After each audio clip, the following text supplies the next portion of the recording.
Umewahi kujua kwamba kuzimu kama unavyojua leo, tabaka 9, moto wa milele, shetani amegandamizwa kwenye barafu, mizani ya dhambi, adhabu tofauti kwa dhambi tofauti, haikuwepo kabla ya mwaka 1320?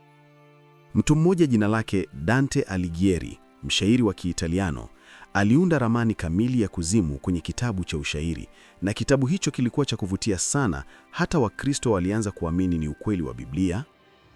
Biblia haisemi kuhusu tabaka 9 za kuzimu. Biblia haisemi shetani yuko kwenye barafu.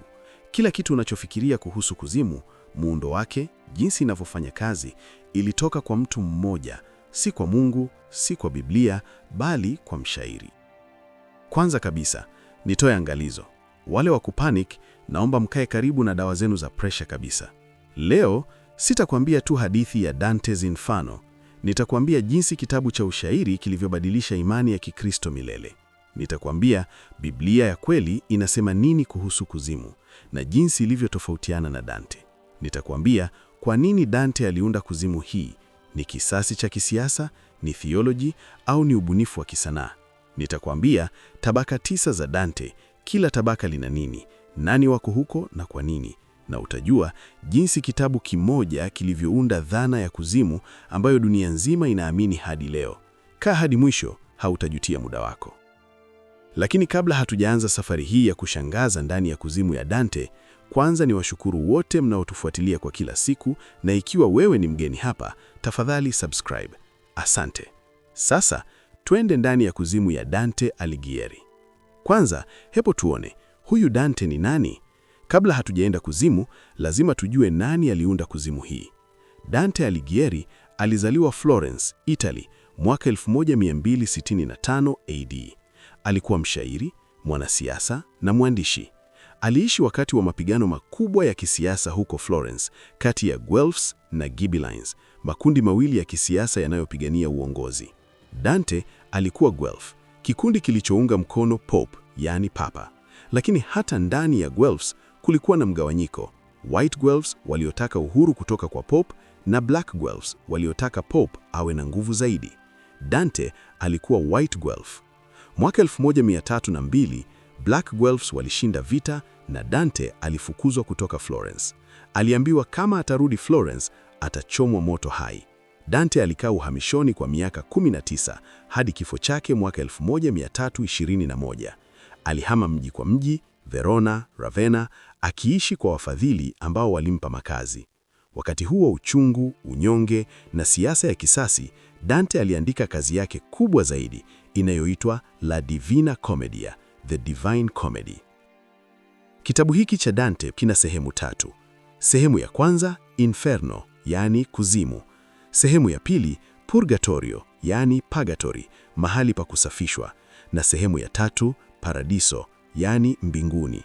Kila sehemu ina beti 33, jumla beti 99 na moja ya utangulizo. Lakini Inferno, sehemu ya kwanza, ndiyo iliyokuwa maarufu zaidi. Hebu tutazame, Biblia inasema nini kuhusu kuzimu? Kabla hatujaona Dante aliunda nini, lazima tujue Biblia inasema nini. Tuanze na Agano la Kale, kuhusu Sheol. Kwenye Agano la Kale, mahali ambapo wafu wanaenda ni Sheol. Sheol si kuzimu kama tunavyoielewa leo. Ni mahali ambapo wafu wote wanaenda, wazuri na wabaya. Tukisoma Zaburi 6 mstari wa 5, inasema, kwa maana katika kifo hakuna kukumbukwa kwako, katika Sheol ni nani atakayekushukuru? Mhubiri 9 mstari wa 10 inasema, chochote mkono wako upatacho cha kufanya, fanya kwa nguvu zako zote, kwa maana hakuna kazi, wala mipango, wala maarifa, wala hekima katika Sheol unakokwenda. Sheol ni mahali pa giza, mahali pa utulivu, hakuna shughuli, si mahali pa adhabu. Wazuri na wabaya wote wanakwenda huko. Sheol si kuzimu ya moto. Tupitie pia Agano Jipya kuhusu Jehena. Kwenye Agano Jipya, Yesu anazungumza juu ya Jehena, neno ambalo limetafsiriwa hell, yani kuzimu kwenye Biblia za Kiingereza. Lakini Jehena si mahali pa kubuni. Jehena ni jina la mahali halisi, yani Gehinom, yani bonde la Hinom, bonde karibu na Yerusalemu ambapo takataka zilikuwa zinachomwa. Wakati wa Yesu, Jehena ilikuwa mahali ambapo watu walitupa takataka na kuzichoma. Moto ulikuwa unaendelea milele kwa sababu watu walikuwa wakitupa takataka kila wakati. Yesu alitumia Jehena kama lugha ya picha kusema dhambi itapelekea uharibifu kama vile takataka zinavyochomwa. Mathayo 5 mstari wa 22 inasema, na yeyote atakayesema wewe mpumbavu atakuwa na hatari ya moto wa Jehena. Lakini pia Mathayo 10 mstari wa 28 inasema, bali muogopeni yule awezaye kuangamiza nafsi na mwili katika Jehena. Jehena ni mahali pa kuharibishwa, si mahali pa kuishi milele katika maumivu. Sijui kama tunaelewana, msikilizaji wangu mpendwa. Tulia hako hapo, usitoke. Leo ni moto sana. Kwenye Biblia yote hakuna tabaka 9 za kuzimu, mzunguko wa adhabu tofauti, mara sijui shetani amegandamizwa kwenye barafu, picha kamili ya kuzimu, adhabu maalum kwa dhambi maalum. Hakuna kabisa. Badala yake, Biblia inazungumza Sheol, mahali pa wafu katika Agano la Kale, Jehena, moto wa uharibifu katika Agano Jipya, na ziwa la moto, adhabu ya mwisho kwenye kitabu cha Ufunuo 20:14 na 15. Hivyo ndivyo Biblia inasema. Kila kitu nje ya hapo kiliongezwa na Dante. Hebu tuone sasa ushairi wa Dante's Inferno. Inferno inaanza hivi. Ubeti wa kwanza, mstari wa kwanza, unasema nel mezzo del cammin di nostra vita. Kiitaliano hicho. Tafsiri, katikati ya safari ya maisha yetu. Dante anajipata amepotea kwenye msitu wenye giza, metafor ya dhambi na kukosa njia. Anaona mlima mbele, mlima wa wokovu, lakini wanyama watatu wanamzuia, ambao ni leopard anawakilisha tamaa, lion anawakilisha kiburi, na she-wolf anawakilisha choyo. Dante hawezi kupita. Kisha mtu mmoja jina lake Virgil, mshairi wa Kirumi aliyeishi miaka 70 BC, anajitokeza. Virgil alikuwa mshairi wa kuzama. Dante alimheshimu sana, alikuwa shujaa wake wa kishairi. Virgil anamwambia Dante, huwezi kupanda mlima huu sasa. Kuna njia nyingine. Lazima upite kuzimu kwanza, kisha pagatorio, kisha mbinguni. Dante anakubali na safari yao inaanza, kuingia kuzimu. Dante na Virgil wanafika mlango wa kuzimu. Juu ya mlango kuna maandishi ya kutisha: Lasciate ogni speranza, voi intrate. Tafsiri yake, acheni matumaini yote, ninyi mnaoingia. Hii ni mistari maarufu zaidi ya Dante's Inferno. Inamaanisha mtu yeyote anayeingia kuzimu hana tumaini la kutoka tena. Dante na Virgil wanaingia. Ndani ya kuzimu kuna matabaka tofauti. Tabaka la kwanza la kuzimu ni limbo. Limbo ni mahali ambapo watu wazuri ambao hawakubatizwa wanaishi. Hapa kuna watoto waliokufa kabla ya kubatizwa, watu wazuri wa zamani kabla ya Kristo kama Aristotle, Socrates, Plato, Homer na Virgil mwenyewe. Limbo si mahali pa maumivu, ni mahali pa giza na huzuni. Watu hawa hawana maumivu ya kimwili, lakini wana huzuni ya kiroho kwa sababu hawatawahi kumwona Mungu. Dante anamuuliza Virgil, kwa nini watu hawa wako hapa? Hawakufanya dhambi? Virgil anajibu, wao hawakubatizwa. Hata kama walikuwa wazuri, bila ubatizo hawawezi kuingia mbinguni. Hii ilikuwa theology ya kanisa la Catholic wakati wa Dante, lakini Biblia haisemi kuhusu limbo. Dante aliunda dhana hii kwa sababu alikuwa na shida ya theology. Je, watoto wasiokuwa na hatia na watu wazuri wa zamani watakwenda wapi? Wataenda limbo, mahali pa kati. Tabaka la pili ni mahali pa waliotenda dhambi za tamaa. Watu ambao walikuwa na mahusiano ya zinaa, uzinzi au tamaa isiyo na kikomo. Adhabu yao, wanazungushwa na upepo mkali wa daima, hawatopumzika kamwe. Upepo huu unawakilisha tamaa ambayo haiwezi kudhibitiwa, kama vile upepo usivyozuiliwa. Watu wanaoonekana hapa: Cleopatra, malkia wa Misri aliyekuwa na mahusiano mengi; Helen of Troy, mwanamke aliyesababisha vita ya Trojan; Paris, mwanamume aliyemuiba Helen; na Paulo na Francesca, wapenzi waliouawa wakiwa pamoja. Hadithi ya Kiitaliano. Dante anaona Paulo na Francesca na anawasikiliza hadithi yao. Hadithi hii iko hivi: Francesca alikuwa ameolewa kwa Gianciotto, mwanamume mchafu, lakini alimpenda Paulo, ndugu wa Gianciotto. Siku moja, Gianciotto aliwakuta wakifanya mapenzi na aliwaua wote wawili. Dante anajihisi vibaya kwa Paulo na Francesca anazimia baada ya kusikia hadithi yao. Hivyo tu. Tabaka la tatu ni mahali pa walafi, watu ambao walikula na kunywa kupita kiasi. Adhabu yao, wanalala kwenye matope na uchafu, wakipigwa na mvua ya uchafu. Na mbwa mkubwa mwenye vichwa vitatu, Cerberus, anawachakura milele. Cerberus ni mnyama wa dhana ya Kigiriki ikiwa na maana ya mbwa mlinzi wa kuzimu. Dante alimleta Cerberus kwenye kuzimu ya Kikristo kuonyesha kwamba walafi wamekuwa kama wanyama, wanapenda kula tu.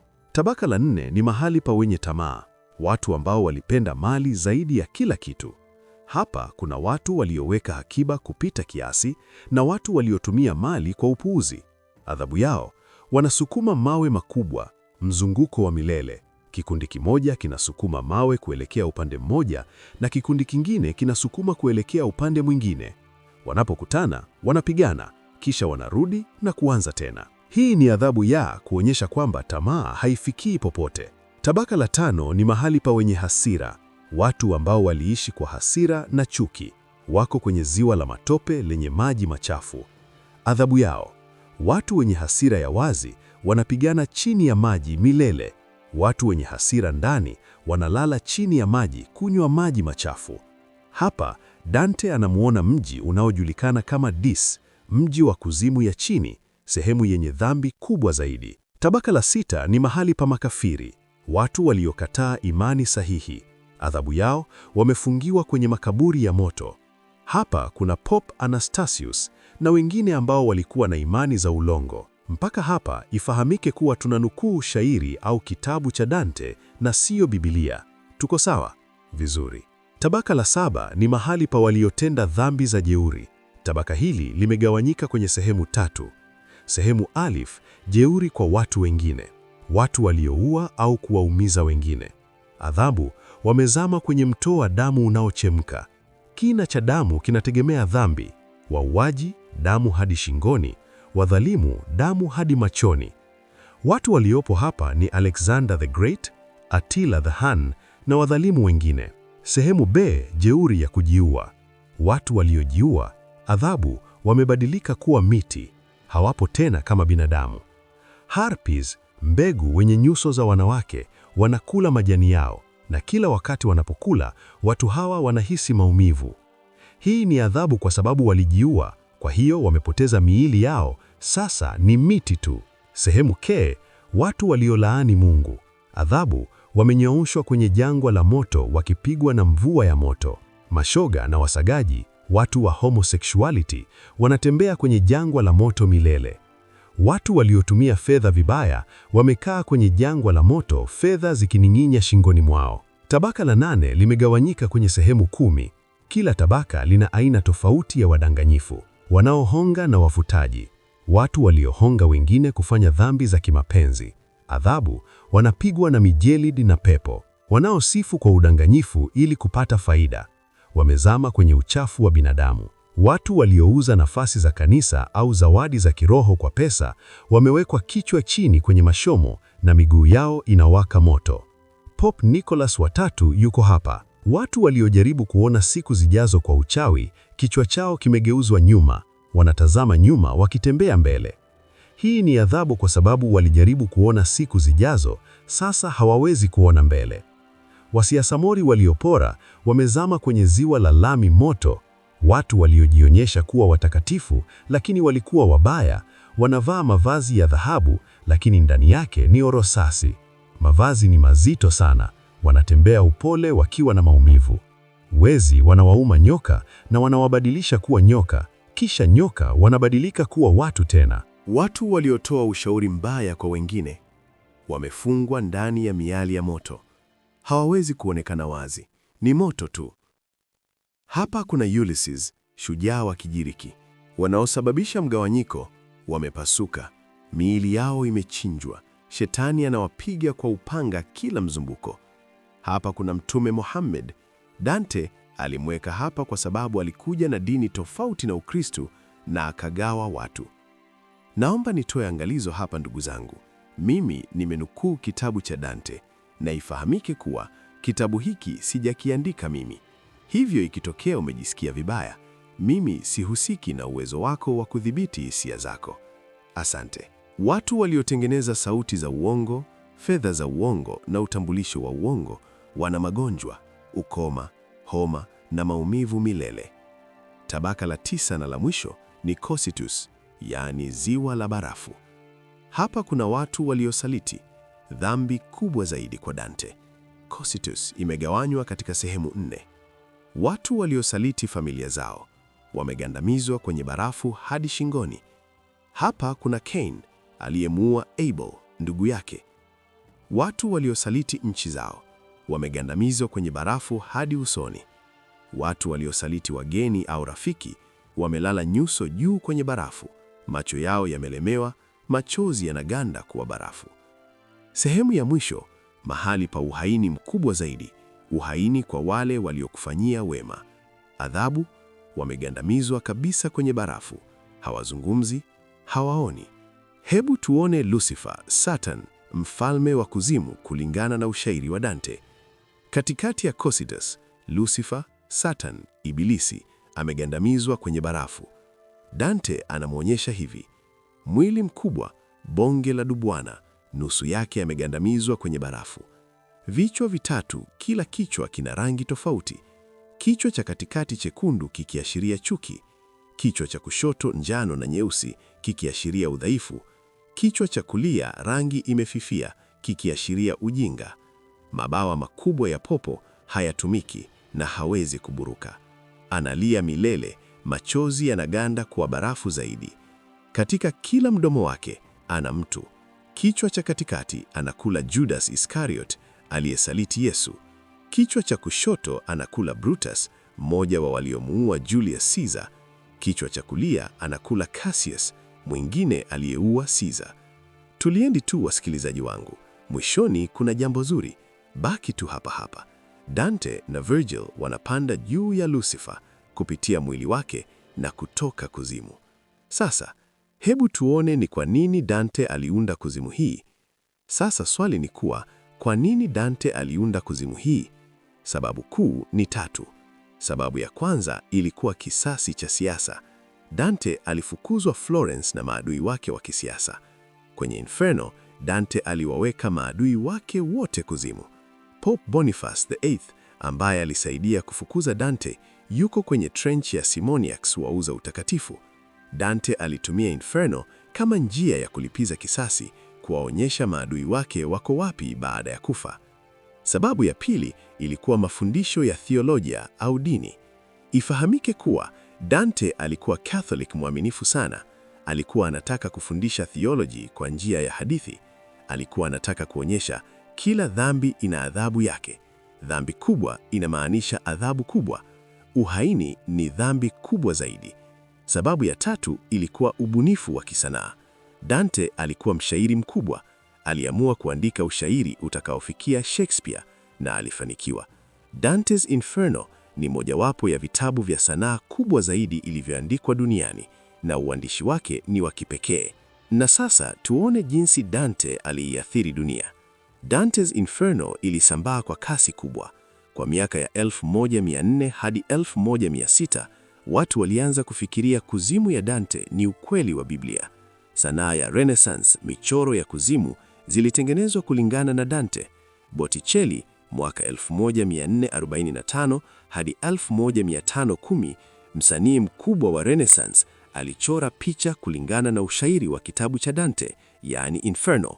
Gustave Doré mwaka 1832 hadi 1883, msanii wa Faransa, alichora picha zaidi ya 100 za Inferno ambazo ni maarufu sana kuhusu kuzimu hadi leo.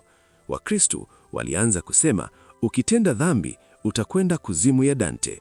Kanisa lilianza kutumia Dante kama chombo cha kuwaogopesha watu. Umeona hiyo, msikilizaji wangu? Dante's Inferno kilikuwa kitabu cha ushairi chenye ushawishi mkubwa zaidi kuliko vitabu vingi kuhusu dini. Dante aliongeza mambo mengi kuhusu Jehanamu ambayo hayako kwenye Biblia. Je, tunapaswa kuamini Dante? Swali ni je, Dante's Inferno ni ukweli au ushairi? Ukweli ni kuwa ni ushairi na sio kweli. Dante mwenyewe hakusema ni ufunuo, alisema ni comedy, hadithi yenye mwisho mzuri. Lakini leo watu wengi wanaamini katika ushairi wa Dante kuwa ni ufunuo wa picha halisi ya Jehanamu. Divine Comedy ni sanaa, si theolojia. Lakini pia amini kuwa kila baya utendalo dhidi ya mwenzako kwa kukusudia utalipia. Usijisahau sana. Msikilizaji wangu, tumefika tamati ya kipindi chetu kwa leo na nikushukuru sana kwa kuwa nami hadi wakati huu. Asante. Soma Biblia yako vizuri, hoji, tafakari na pia soma historia ya kweli vizuri na sio hadithi. Kama video hii imekufungua macho, bonyeza like button sasa. Kama unataka maarifa zaidi, hakikisha umesubscribe sababu tunakuja na video nzuri zaidi. Tutaonana video ijayo. Mungu akubariki.